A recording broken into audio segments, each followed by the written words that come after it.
That there now? That's better, yeah. Ah, very good, yeah. So I'm going to introduce you to Maura there in a second. She's going to present. We'll have plenty of time afterwards for questions and answers, etc. So if you want to type in your questions as you go into the forum, we can then deal with them afterwards. The recording will be made available and on our website afterwards as well. I think we've mentioned everybody to just mute your mic because we're getting some background and feedback back in. Maura has advised as well that CPD accreditation is available as well beyond or after the event.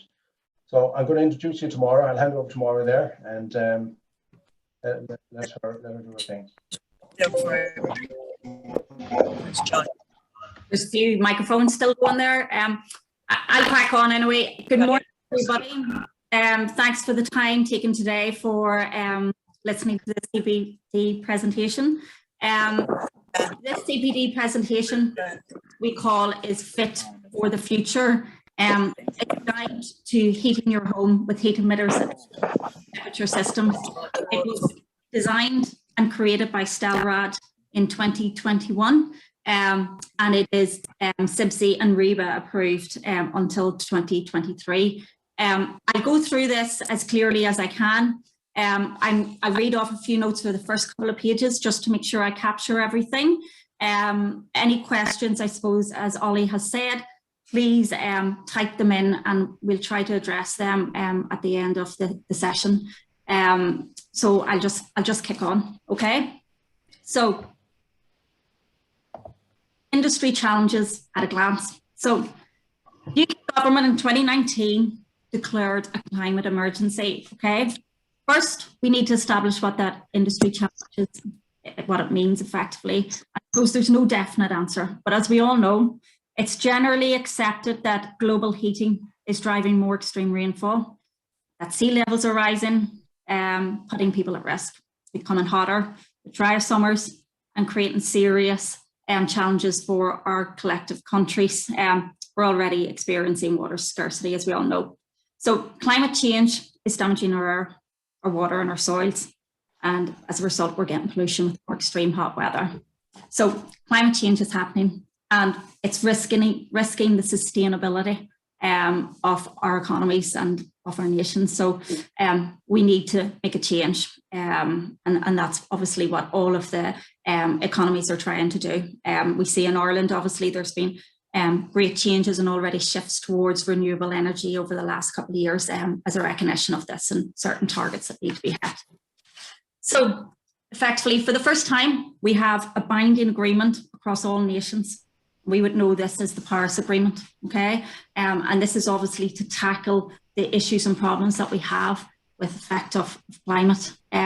So it's good that I suppose we've come to a point whereby everybody recognises that we have global warming and the Paris Agreement is taking steps to rectify it or address it and mitigate it going forward. So industry challenges that we have at a glance. So whilst this here is UK specific, as we know, Ireland is a number of years ahead of the UK in terms of addressing, from a legislative perspective, the need for change and renewable technology. So certain things that have been put in place in the UK, for example, is removing fossil fuel supplies. So the policy indicates that by 2025, the Climate Change Committee issued a paper called UK Housing Fit for the Future, and that was to remove fossil fuel supplies to new build buildings before 2025. However, government also has initialed through the new build, through regulation, but however, they have also stated that buildings between now and 2025 must be able to accept low carbon technology, including heat pumps. And I suppose heat pumps is a word that's part of our general vocabulary now in Ireland. So the second intervention that was brought about was net zero carbon emissions. And I suppose, to be fair, for all the participants taking place here today, these are terminologies and technical statements that, again, as I said, are part of our normal vocabulary here in Ireland. So this would be the introduction of net zero carbon emissions to further increase efficiency for existing domestic dwellings and new existing non-domestic buildings. And it's intended to prevent the installation of equipment using fossil fuels in certain building types. So this is the challenges that we have in terms of us as installers, designers, BR assessors, specifiers moving forward, that there's change already happening in Ireland over the last number of years, and how we need to adjust as manufacturers, as installer designers, as BR assessors, as specifiers in this evolving environment. So just a point to note, actually, in the third quarter of 2019, for the very first time ever, the amount of electricity created from wind farms, solar panels, biomass and hydro plants in the UK was greater than power stations fired by coal, oil and gas. Now, that is the first time. That was a monumental milestone, but obviously there's still a lot more to do. So we just obviously know what we're dealing with, and we need to move on. So we need to be proactive and not reactive, okay? Being proactive because we know that these legislation requirements exist, but also being reactive will not be suffice to meet the Paris Agreement and to meet the targets that Ireland has set itself as part of that agreement, okay? So getting into the technical terms here of the CPD. So that gives us a background to things thus far.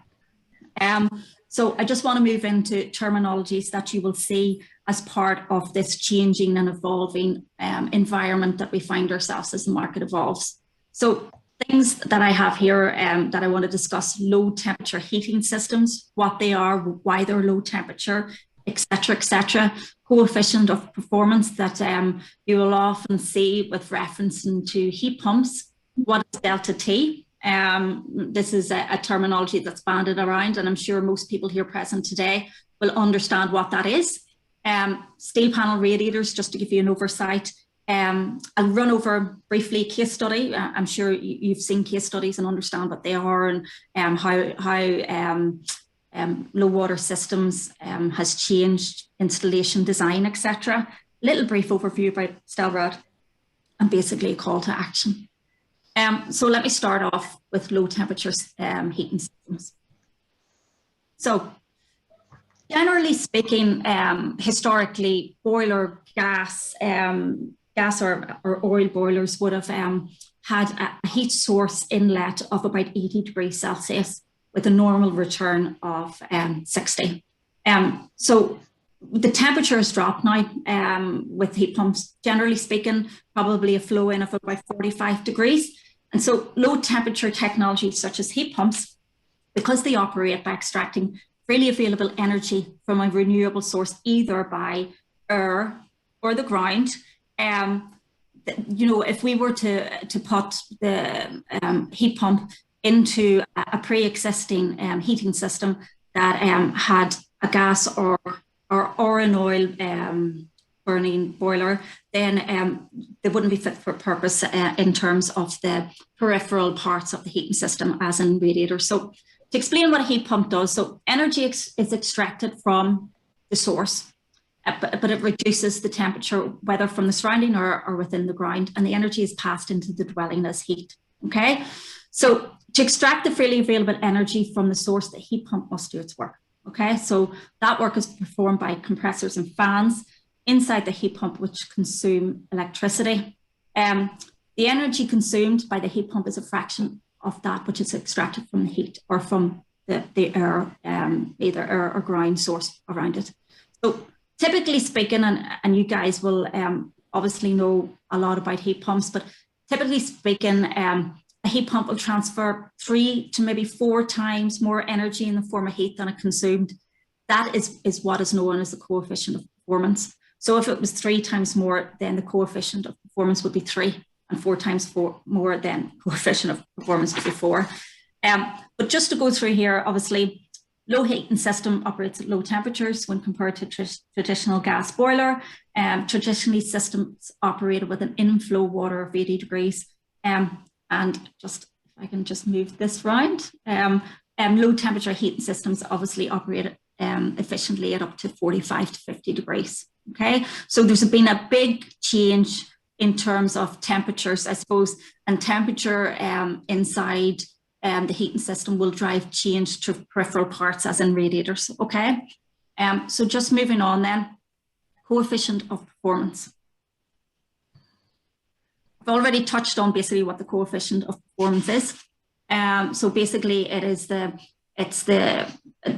time factor of the heat that's actually extracted or felt inside a dwelling, as opposed to the actual heat consumed, electricity consumed from a heat pump. Okay, so let's see now, the bigger the difference in the temperature between the heat source and the heat pump transferred by the heat pump, the more work the heat pump must do and the more electricity it will consume. Now, it is not within the realm of thought for a heat pump to operate at a COP of 1. Now, that would be an exceptionally inefficient heat pump, and I suggest that if that is happen, technical aspects would need to be looked at the system. But generally speaking, as we've found with heat pumps, and I suppose you'd need to speak to heat pump manufacturers in this, the rule of thumb is that the COP would generally be 3 to maybe 4. Okay, so sorry, just need to move this across.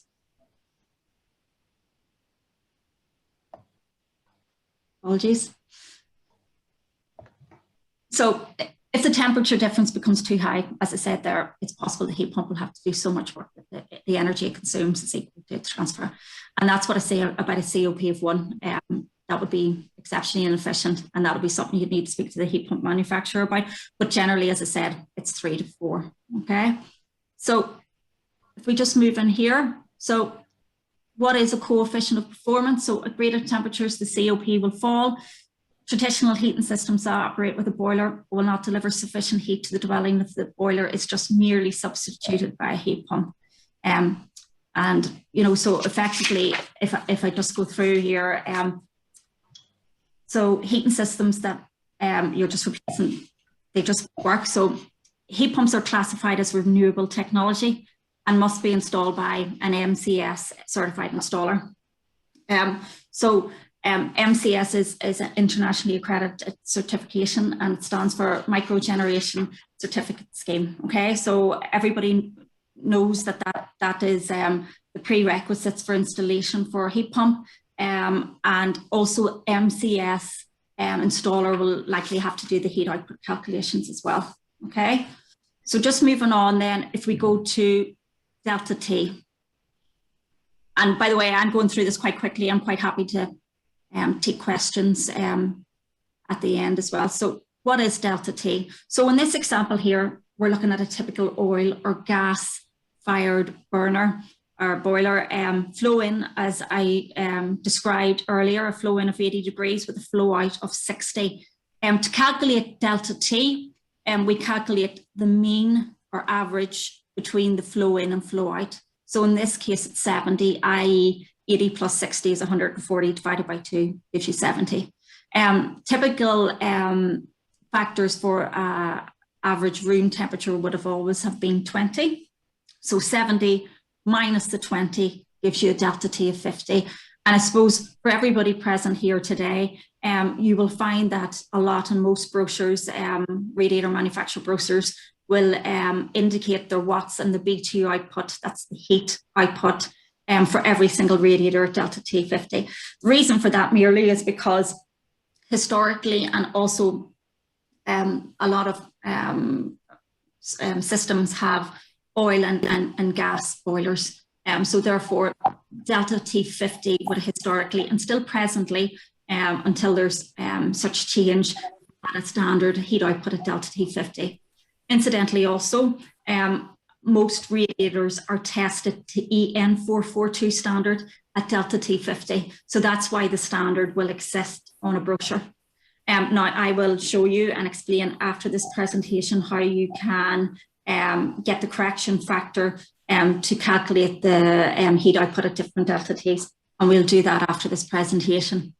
But quite simply here, so the temperature difference between the heat emitter and the room temperature is known as the delta T, okay? Delta means change or difference, okay? in a low heat and temperature system, like what we can see here. So typical in this example, we have a flow in of 45 degrees and a flow out of 40. That would be quite common, 5 degrees difference in the flow in and flow out. I have seen some instances where it has been 10, and I've shown an example afterwards if it's 10, but definitely a tight difference in the flow in and flow out would be quite prevalent in the market. That would give you a mean temperature between the flow in and the flow out of 42.5 degrees. With a room temperature of 20, obviously then that equates to a delta T of 22.5. So that's how we get our delta Ts, okay? And that's pretty straightforward. It's pretty technical, it's pretty mathematical, and to be honest, it's quite simple to work out once you know the credentials that make it up, okay? So moving on then, what is here? So as we can see, delta T can be half that of a boiler when the flow temperature of a heat pump are considered. So how do we get the same heat output that is required from a system that had a boiler installed prior? Well, to do that, we need to increase the surface area of the emitter. Okay, so we need to give more steel, more contact with water to get more heat out. So that will result in bigger radiators. That may not necessarily be longer. That could be further out. And I will go through briefly as well the different kind of connotations of radiators that we have in terms of types, singles, doubles, triples, verticals, and whatnot. And we're seeing more and more in terms of our sales mix into Ireland, a movement towards double radiators and vertical radiators. Vertical radiators used whenever we're limited to the width of the wall space that we have in certain rooms. Okay. Now, this table briefly touches on, and as I said, I will come back to this topic, the correction factor, after this CPD, because I want to show everybody present here today where they can access this correction factor information. Okay. So the correction factor below shows correction factor at different delta Ts. So actually that green is 50. So the 50 is at 1. And incidentally, just to let you know, the reason why I've shown some correction factors above 50 is that there are some radiator manufacturers who will state delta T 62. Now delta T 62 would have been a really old historical delta T that would have been used in the market. And it's very important, I suppose, I want to express to those present here today that you have clarity of understanding of that, because quite often if a manufacturer is quoting their heat outputs at delta T 62, it can be a little bit misleading to the designer installer in terms of most designer installers assume that it's at 50, but actually at delta T 62, if that were adjusted backwards, they wouldn't have that exact BTU out in a room. And that's very important to note here in terms of design.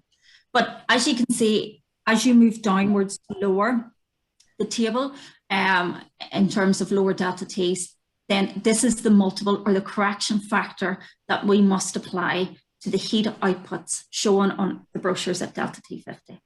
Quite simple, okay? And I will take you through an example after the CPD of exactly where you get the information and how this mathematical equation is calculated, okay? So moving on, everybody, just to show you the impact of moving from delta T50 to lower delta Ts. So this is an example of moving from delta T50 to delta T40, but as we all know, it would be quite common in a heat pump to have delta T23. And actually, I will show that example after this presentation. So at delta T50, 600 high by 400 wide K2 radiator. And when I specify K2 here, I mean it's a double panel, double convector radiator. So K2 radiator give a heat output of 2,365.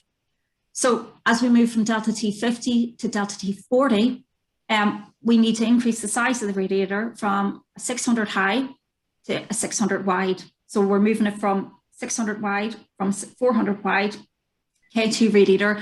And at delta T40, the 600 high by 600 wide K2 radiator gives a heat output of 2,352 BTUs. BTUs is obviously the heat output that is given out from the radiator. Now, I just want to touch briefly on this as well, because we have time.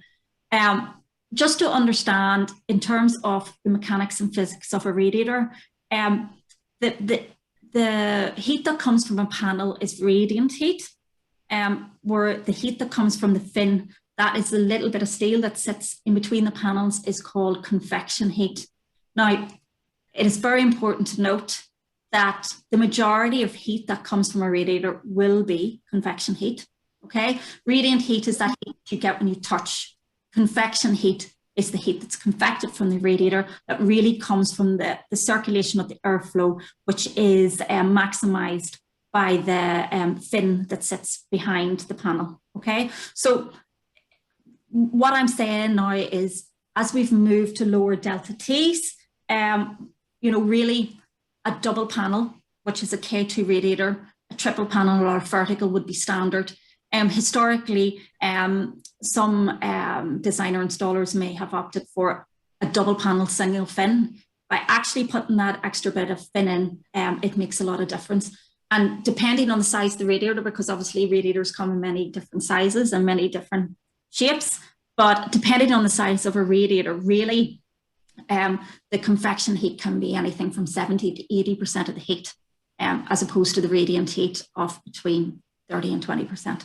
Okay, and that's quite important to note, just from an education perspective, while I have a forum here today in terms of the physics of a radiator. Okay, moving down then, obviously I wanted to show an example here where we have a bigger radiator to start off with at delta T50. So at delta T50, where we had a height of 600 high, 800 wide K2, given a heat output of 4,730 BTUs. Moving to delta T40, we could opt for a 700 high by 700 wide, actually smaller in width, 10 centimeters higher, but a triple panel radiator. So that would be 3 panels and 3 convectors to get out a heat, which is greater than what it previously was, 4,844 BTUs at delta T40. Okay.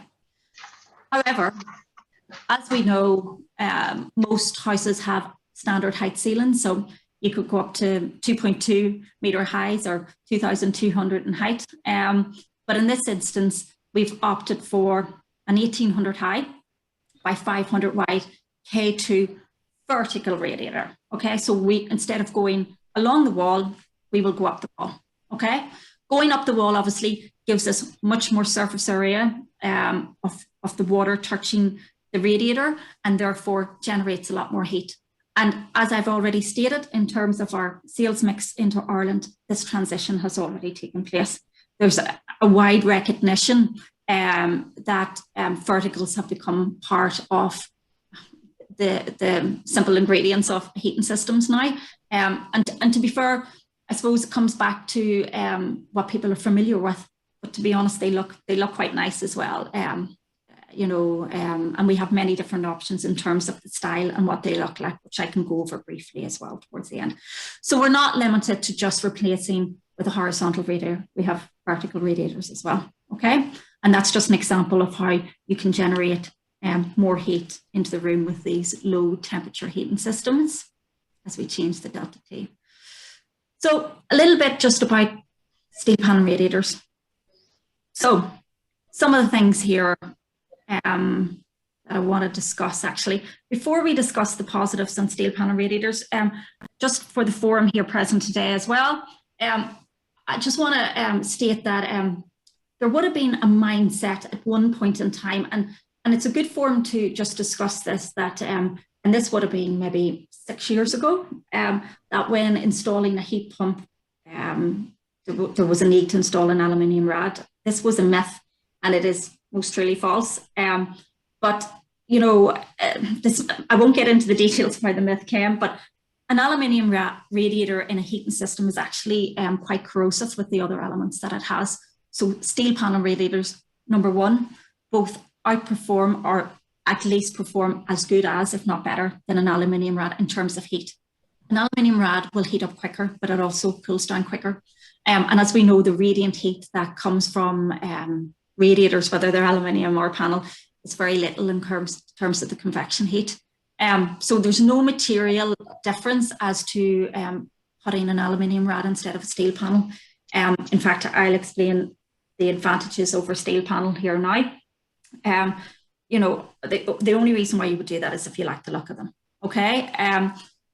Aluminium rads also come in sections and are often prone to breaking. But in terms of steel panel, they're familiar. Everybody's been installing them from God knows how long. Okay.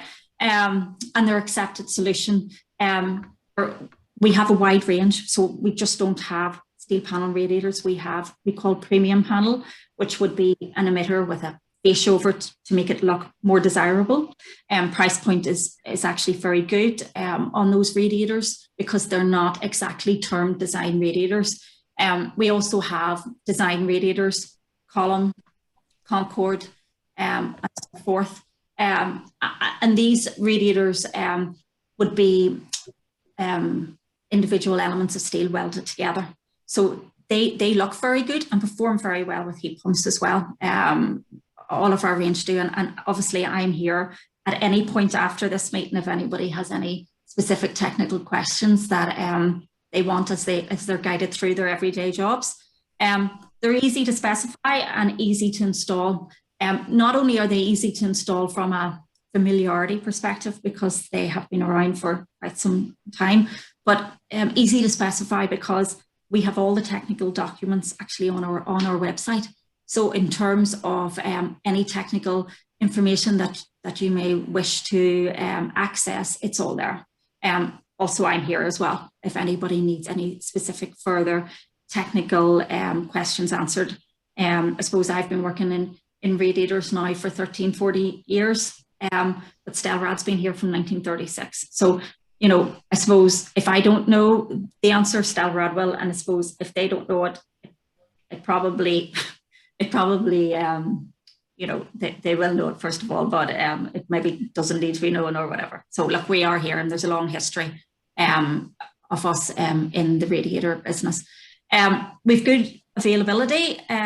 We have over 400,000 rads in stock. It's a lot of stock. We have 2,500, this is UK and Ireland specifically, but 2,500 stockists.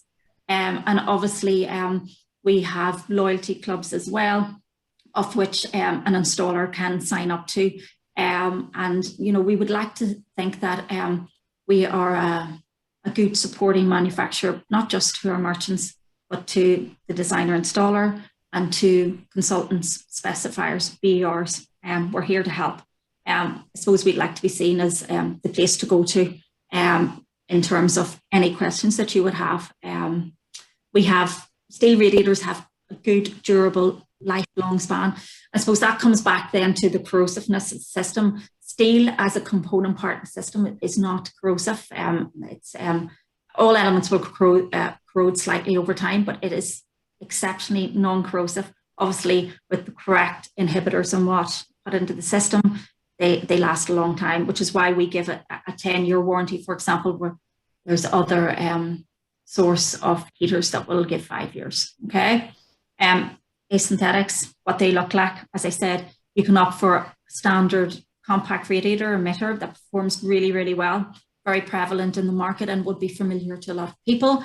But we also have, as I said, this section of our business. We have many different sizes and shapes and looks of products in premium panel and design as well. Steel panel radiators have a proven performance. You know, we've been around for a long time. We obviously as an emitter in a heating system, we perform excellently. You know, the other thing to note is if there's anything wrong with the radiator, which to be fair doesn't happen often, it's easy fixed. You can see that peripheral part and it can be fixed. So we're reliable and obviously easy to use. Again, coming back to familiarity, technical support and whatnot. Now, obviously, 2 points here. We have EN 442 accreditation and we belong to any good series radiator manufacturers belong to an organisation called MARC, Manufacturers of Radiators and Convectors, and we belong to that association. So I suppose what I'm saying to you is that with Stelrad, you're in good hands, and we look after any kind of questions that you will have. Now, a small few negatives that would be that larger radiators can be heavy, so you might need 2 people to lift the radiators. To be honest, radiators, if you're installing them anyway, you're going to mostly need another person to try and help you quite often anyway, you know. But and obviously the walls have to be able to withstand the weight of the radiator. But with new builds and whatnot, that's all taken into consideration. The other thing is the radiators are visible in a room. Now, to be fair, whilst that can be seen as a negative in some instances, actually, as I talked about the range, depending on what you're installing, they can be seen as a piece of art. If it's a design radiator, we do standard colours in anthracite and stuff like that, and they look really, really good against the white wall and whatnot. But the other thing is as well, it's the one thing, I suppose, that people don't really notice in a room because they've always been there. So that's just, I just wanted to run over steel panel radiators and what they do in terms of being in a system and whatnot. So I'm going to go over I'm going through this relatively quickly, by the way, but I'm going to go through a case study. There's 2 case studies here. I'll just do one, excuse me. So Kennedy Drive, Stormwater Housing Portfolio. So delivering a renewable heating solution with steel panel radiators. And this is obviously a success story. So just click in here. So Kennedy Drive, Stormwater Housing Portfolio. And so just going through this, the challenge here was that after the contractors CCS surveyed a variety of 55 properties for 1-bed flats to 4-bed houses, it was decided that they were primed for replacement of existing electric heating systems that had inefficient storage heaters. So the solution was brand new air source heat pumps were paired with the efficient modern radiators. And actually, that's a point as well in terms of radiators. Radiators have evolved massively over the last 40 years. They're constantly evolving, so they are. In terms of position and fins, I could spend another half hour talking about that. I'm not going to get into that, but the radiators that are prevalent, our radiators in the market now, are extremely efficient and obviously exceptionally adaptable to low heating system technologies, as in heat pumps. So there was modern. Sorry. The result was modern radiators are far more effective and energy efficient than their predecessors. So the redesigned water channel, so that's one part of the physics that has changed in the radiator, sees far less water needed to circulate through the system, far more metal in contact with the heated water that heats the home. So that comes with less water in because the water channels are reduced, and also their connectivity to the convector that sits behind the panel has been increased. And obviously that increases the convection heat, which I've already discussed is exceptionally high in the radiator. So the result of this was that even though so many of the residents were not really au fait with heat pumps technology, and they expressed concern, just they didn't know how they worked. I suppose they were quite used to coming in and turning on their boiler after their day's work. But when they were told that it was being installed, without exception, all of the properties have been sold, and the tenants are delighted that householders are delighted that their energy bills have been significantly reduced. So obviously it works. We know it works in Ireland because almost every site has a heat pump, and a large proportion of them are with radiators. And you know, I've been working with many installers, merchants, consultants on that premise, and I'm obviously, as I keep saying, I'm here to support and help all those present here today as well. So a little bit about Stelrad. So as already explained, Stelrad know a thing or two about radiators. Of course they do, market leader in the UK and Ireland. And with that becomes strength in us as a brand. We've been around a long time. we have, as I said, 2,500 stockists, 400,000 stocked radiators. We're the go-to people, and I mean that genuinely, in terms of an appreciation to all those present as well. Here, any technical questions or anything, we're here to help. We've been around for a very long time. We've been heating homes since 1936. We have 4 different manufacturing facilities across the world. Mexborough and a place called Chorlow would be the 2 biggest ones. We obviously supply a lot of radiators into the UK and Ireland market, but also further afield, Europe and elsewhere. As I said, stock and logistics, we have 400,000 emitters in stock, customer base of 2,500.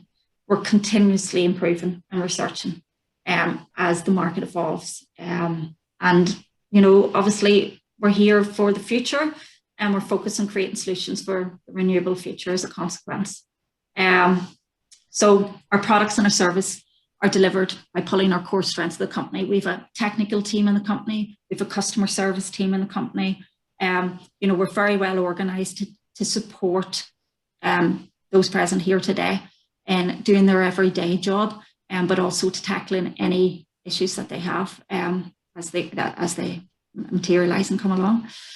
And then just effectively, then at the end, just a summary. So call to action. So obviously, climate emergency is to arrest global warming. It's heavily impacted regulations within our industry, and we've seen that in Ireland over the last number of years. We collectively here present today need to be proactive and not reactive to the constantly changing landscape. And there are many heat emitter types for low temperature systems, and steel panel radiators are proven to deliver the best results. That's not us making that statement. That would be by a matter of fact in terms of a lot of research that has gone into this.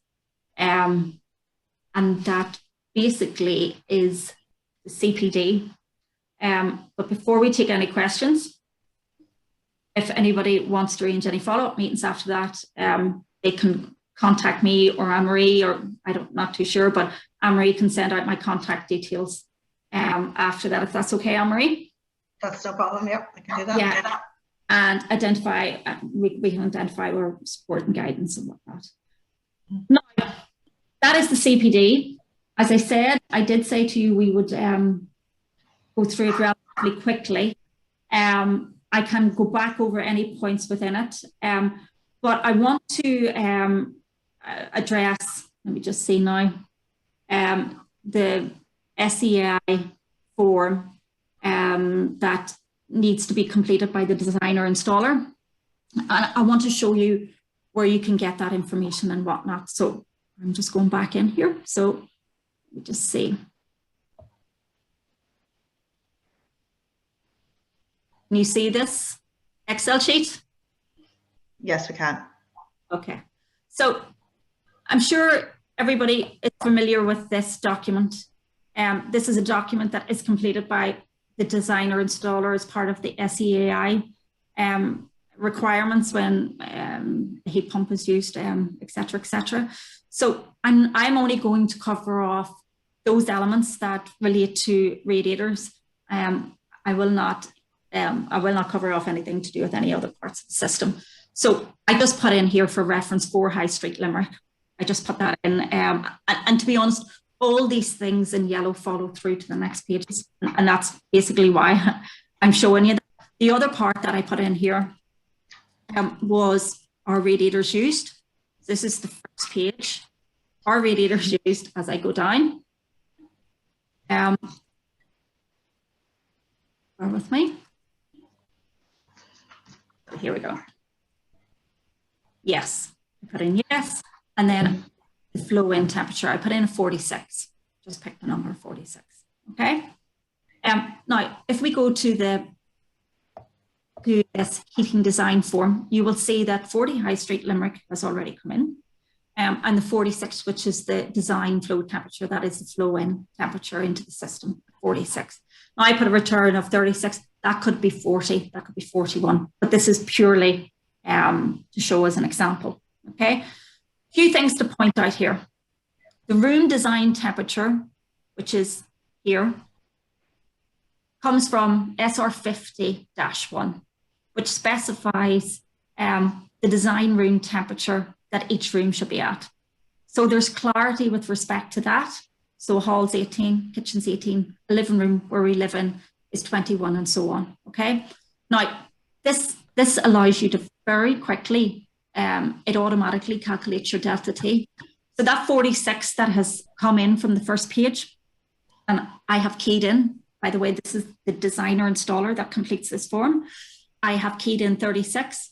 Once you put in the design room temperature, which comes from that SR50 document, the delta T automatically calculates itself to the right in column J, as we can see here. So at a room temperature of 18 for the hall, the delta T is 23. And at a room temperature of 21 for the living room, the delta T is 20.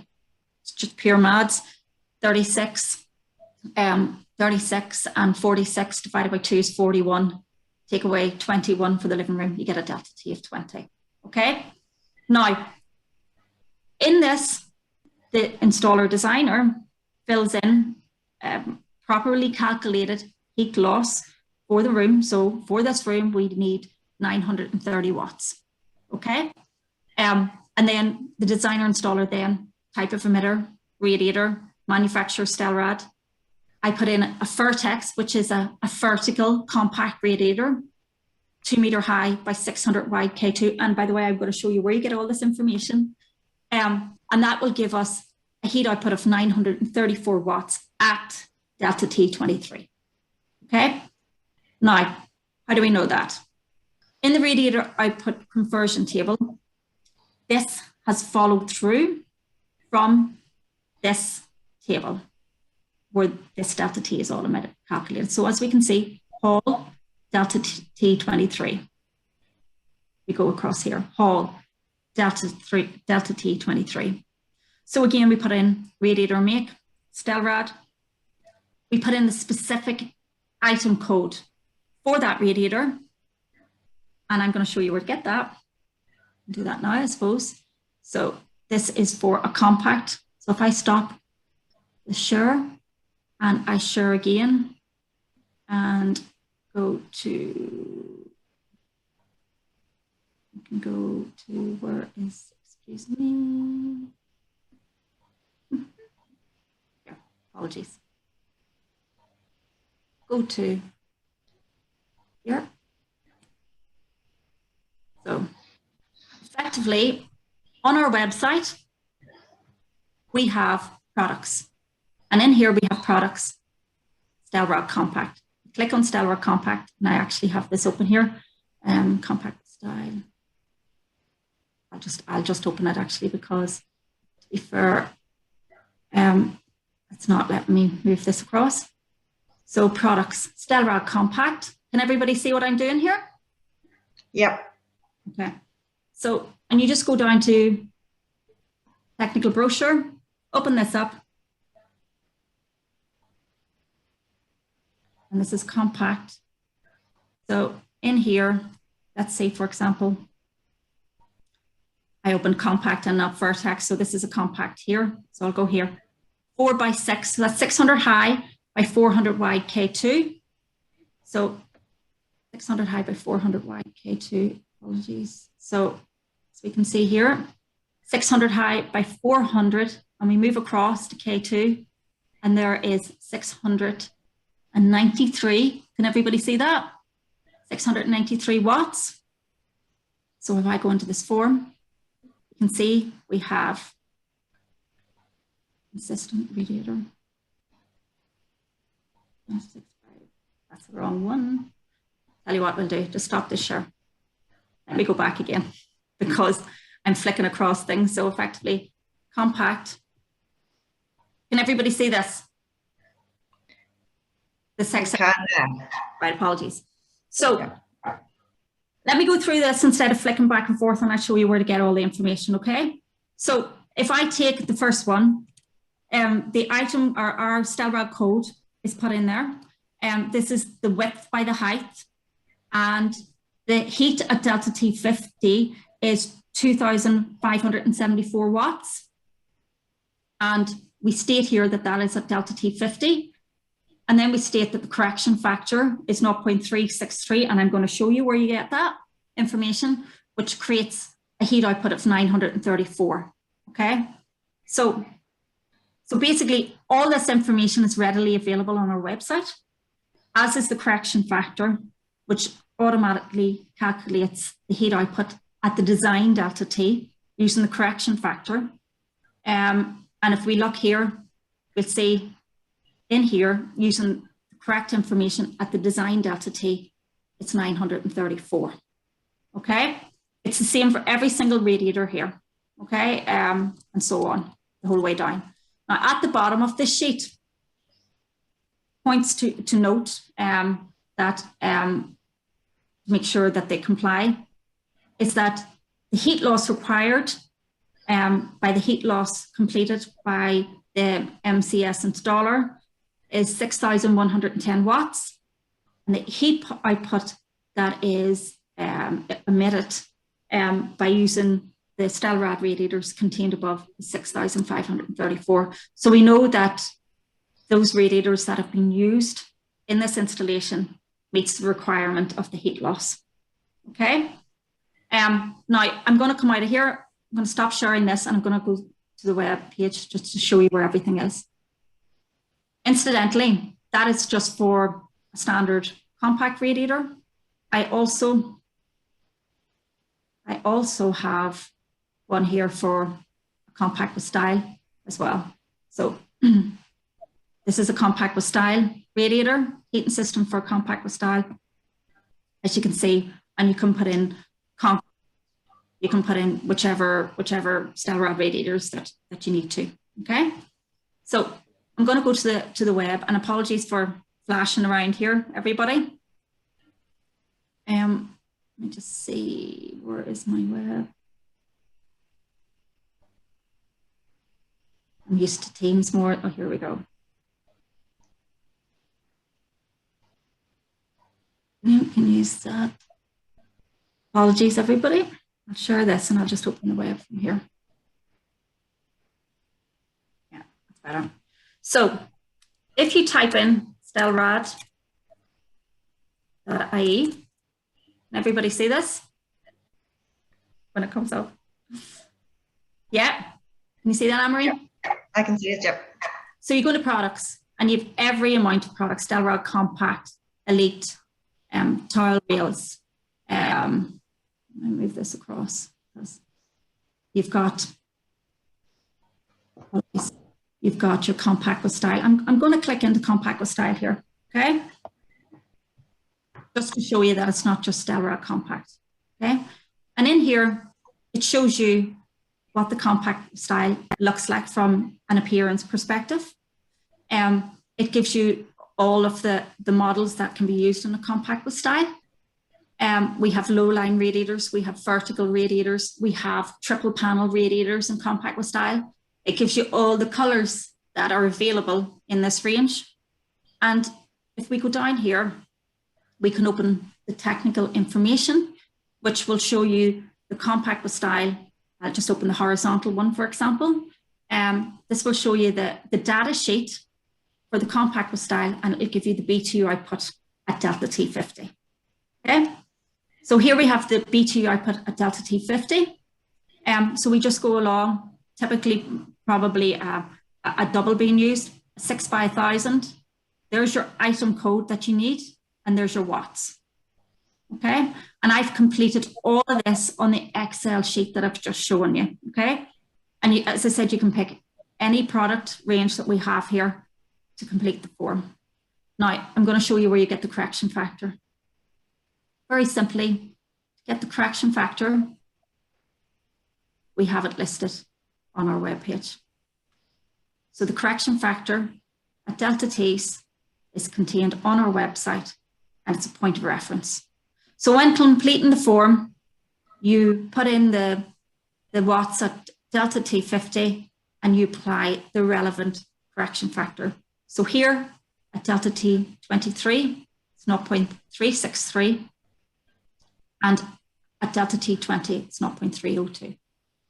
So if we go back to our form, apologies, just open the compact style one. We'll see, apologies, that the correction factor used here is 0.363, 0.302. Okay? Does everybody follow that? Sorry. Now, I suppose just one final thing whenever we're here, just to go over briefly then.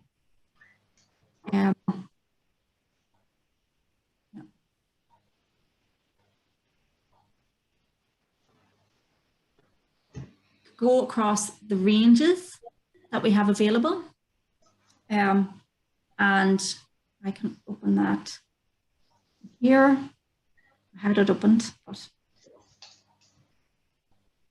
see. Can you see that flip book, Amory? I can see a book all right. So effectively, we have a flip book that has all the radiators you need. It's in a nice book format, and it has all of the heat outputs at delta T. Now that's something that I'm not sure what I'm saying, what you're saying there. All right, I'm just flipping the book. So actually, no, it's not. Yeah, no, that's not working.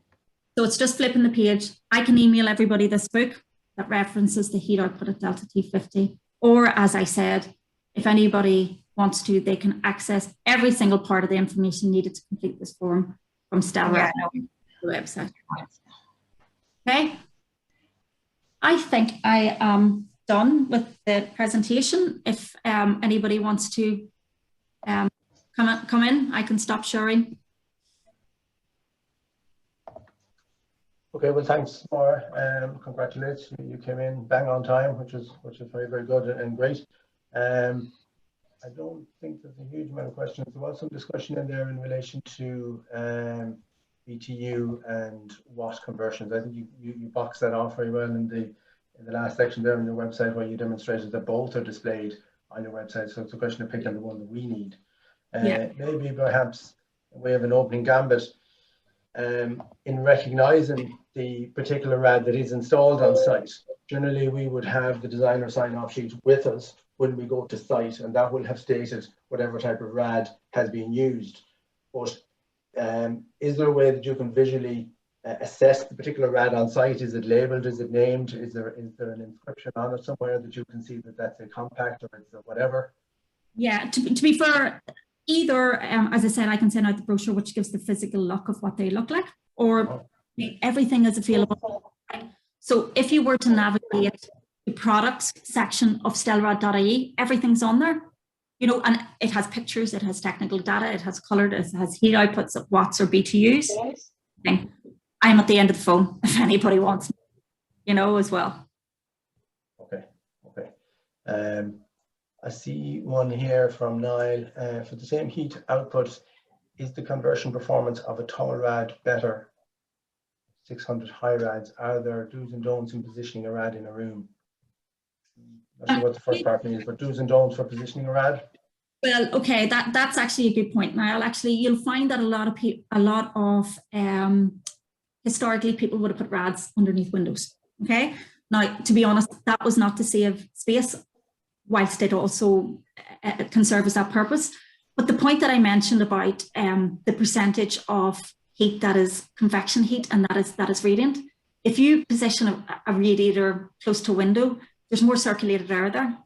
So therefore, the convection heat that utilizes there, it actually, you know, it actually performs well underneath a window. But look, to be honest, you can put a radiator wherever you want. You know, the heat generated out of it, no, generally doesn't vary that much. But the point, I used to have people saying to me, why would you put a radiator beside a window? Because it just escapes out. It actually is a good place to position a radiator because of that, because of the convection heat ratio.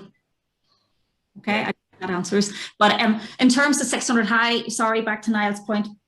So actually Ireland would have had a history of 500 high. We have 500 high that obviously is available, 450 high, 600, 700.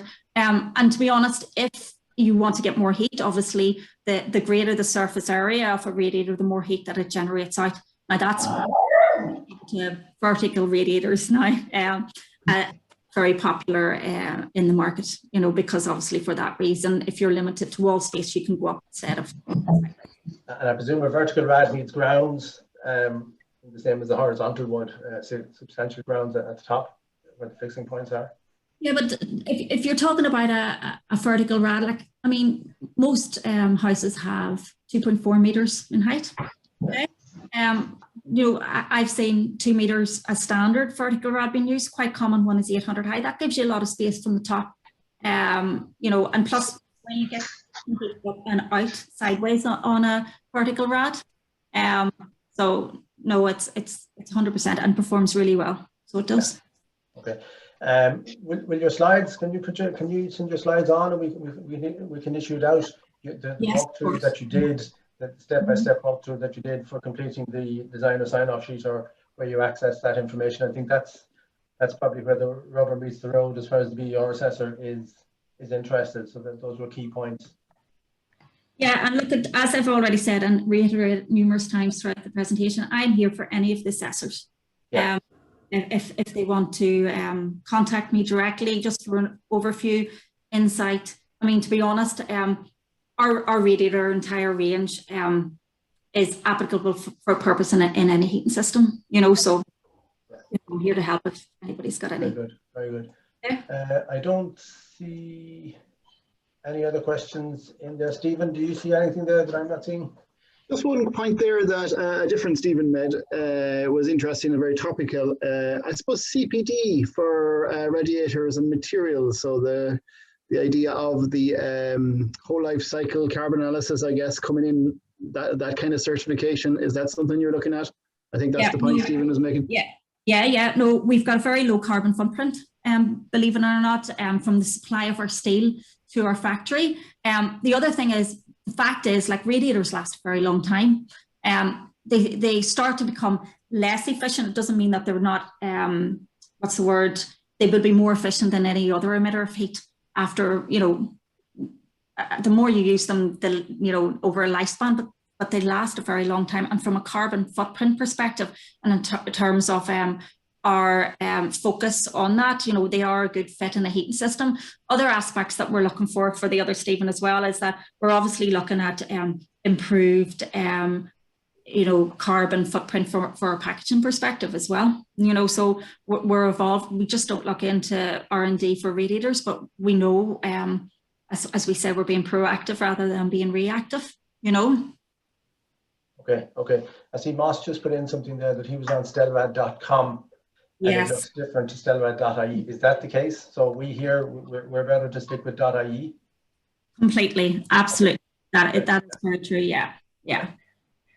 I mean, to be honest, you'll find all the same information on stelrad.com, but it's to be fair, the stelrad.ie I find easier to navigate, whether that's familiarity for me, but I've shown you stelrad.ie, and from that perspective, it's probably best to stick with that. But yeah. Okay. I think that's more or less it. Stephen, have you anything else? No, that's it. I think we're bang on time. So yeah. Well, listen, thanks so much, everybody, for joining in. I found that very, very useful. Good stuff in there. Thanks to Stephen and Anne-Marie for organising it. And